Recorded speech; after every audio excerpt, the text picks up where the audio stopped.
And they said the whole concept came about because we had the money. And they said, we came up with the idea, we wanted 2 actors. We couldn't let them leave the room, the one set that we had. So how can we not let them leave the room? Well, okay, we're going to chain them there. Okay, well, how do they get chained there? They couldn't afford a window because they couldn't afford a backdrop or a so they had to be locked into a room that had no windows. That had to be a bathroom. And the whole concept came about because they had no money. And I thought that was so cool and so inventive that I signed on right away. I was so impressed by that and by the fact that James Wan showed up with a portfolio of all his drawings, which I'm sure one day will be worth a lot of money if they aren't already. And they were beautiful. I made a gift for him. He'd drawn intricate, beautiful watercolors of the sets, of the costumes, of the reverse bear trap that Shawnee made famous, and even the doll, which he made himself. He traveled with it. He said, "Oh yeah, I gave it a first-class seat on the plane." and I was, anyway, that's, long story short, that's how I got it. Isn't that incredible, the beauty of the constraints? Like, you think in life sometimes you view your life and it looks so small and you go, how the heck am I gonna get out of this? But it's those constraints, like children, having children, right? That these incredible things can be born out of because they have to be. It's really incredible. Yeah. Oh, I was just saying it's like the glass half full. Instead. That's it. That's enough.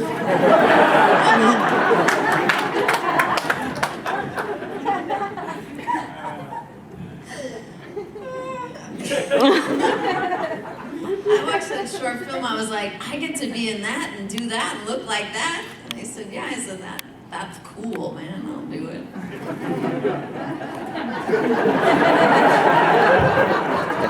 Where do I go from there?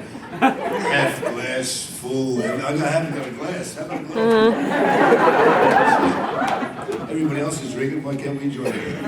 You know what, I came in way after what you're going to see tonight, which is number 1. There's a bit of a miracle. This is something that's become part of Hollywood history, and these guys were before me. Is that like a Who was that? That's Tobin trying to screw my speech. He's jealous he can't hear this. You know what? I came in later on, and I was just glad to be a part of it. And you guys are looking at us, and we're looking at you, and it's a pretty beautiful marriage, right? And in the end, where's my drink?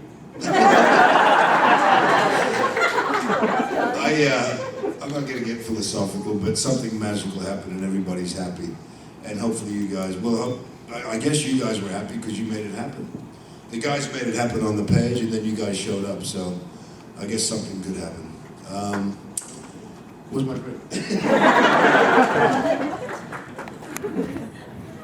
Now, Shawnee, you had the distinct honor of being the face on the very first Saw poster that we all saw.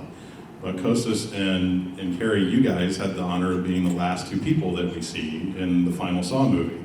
So I guess, let me just ask real quickly, Shawnee, having that be kind of the face of Saw when it first came out, was that kind of cool? Did you have any idea that they were going to use that image of you? And then Costas and Cary, did you guys know ahead of time that you guys were going to be the last 2 faces we see in the finale? Who are you asking that question? I had no idea. I mean, every Saw poster was Beatrice.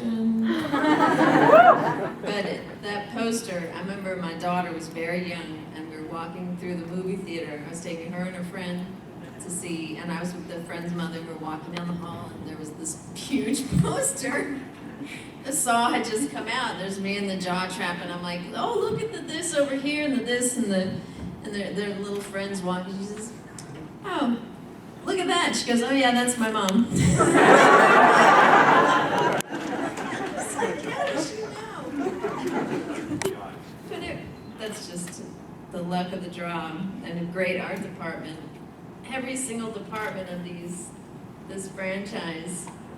I thought the heart attack from the first screening at Sundance could have been a curse, but somehow this franchise is blessed in every department, from the people who do the posters to the art department to the actors. the wonderful actors. Just talented people. Did you guys have any idea that you're going to be this like famous? I mean, genre-wise, you guys are heroes. We grew up with you guys. When you read the script, did you You guys realize? are awesome. When you read the script, were you like, oh my god, this is going to be big, or were you just like, oh, awesome You have movie? no idea, like in life, you know, you just I get to mean, get the three of you guys, philosophical. we Go grew too up far. with you Get him guys. a drink if Awesome. I'm gonna go get too philosophical.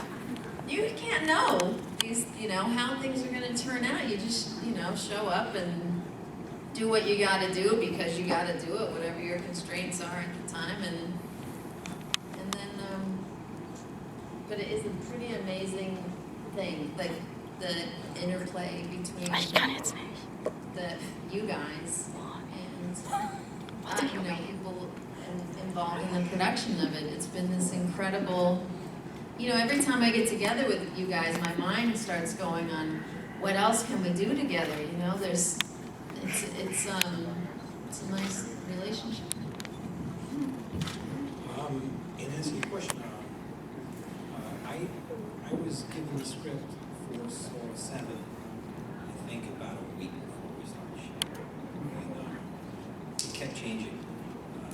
In fact, I think by the time I showed up, Costas had already been shooting for a couple of weeks. And I mean, I don't know if you know much about how scripts work, but when they give you new pages, they change the colors. And by the time I showed up, it started out, you know, every script starts out with white pages, then it goes through yellow, green, blue, red. And then it gets to some strange colors like purple, you know, goldenrod and things like that. By the time I got there, I'd gone through the entire rainbow and got back to white again. Because they ran out of colors. So, because, I mean, they were working on the fly. I mean, the director, Kevin Greuter, started the movie with a week and a half pre-production. I don't know if you know anything about how long it takes to prepare a movie. More than a week and a half. More than a week and a half. This was a big, big movie because it was 3D, and it was the first time he'd undertaken something massive like this. And he did an incredible job. So, in answer to your question, I didn't know that we were going to be the last people in the scene in the movie together. But I was so glad when I got the page, and I thought it was a great way to end it. It's a great way for both our characters to interrelate with each other.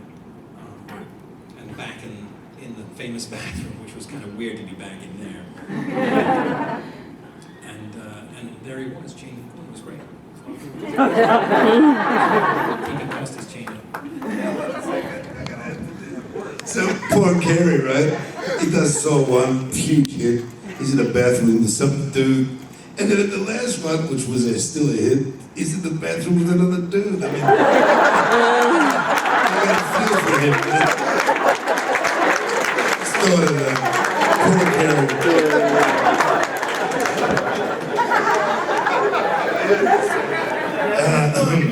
Hey Joe, where's my glass?